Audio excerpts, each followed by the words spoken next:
King Bhumibol Adulyadej of Thailand has urged people to support each other for the sake of the country. In his address to the nation on his birthday, Thailand is marking the 86th birthday of the revered king amid a truce after days of violent protests in Bangkok. Speaking at his palace in the coastal resort of Hua Hin, the king said that Thailand had been peaceful because of the unity of the people. There were violent clashes earlier in the week between police and protesters. The demonstrators, who are demanding that the current government resign, began protesting on 24 November. They agreed to stop their attacks on government buildings for the birthday celebrations, but have said they will be back right after them. On Thursday, thousands of people had headed to the town of Hua Hin, near the king's Klai Kangwon palace, in the hope of seeing him. The Bangkok Post reports special bus and train services had been laid on by the transport ministry to bring people to the town. The paper says, the king traditionally delivers a speech to the nation on his birthday,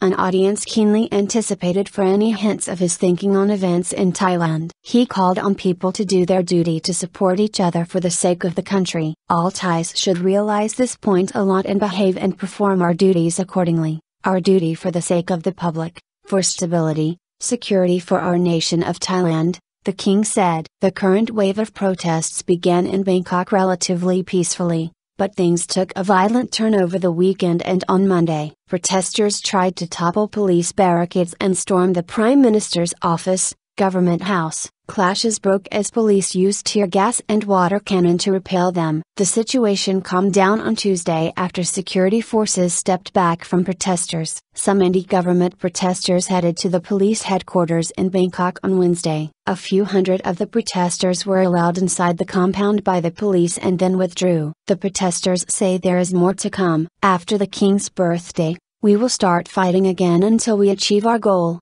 former Deputy Prime Minister and protest leader Suthep Thogsuban told AFP on Tuesday. The protesters want the current government under Prime Minister Yingluck Shinawatra to step down and be replaced by a non-elected People's Council. They allege that her government is controlled by her brother, former Prime Minister Thaksin Shinawatra, who is in self-imposed exile after he was overthrown in a military army coup in 2006 and convicted of corruption. At least 4 people have died since Saturday, in what has been Thailand's worst political turmoil since the 2010 rallies that ended in violence.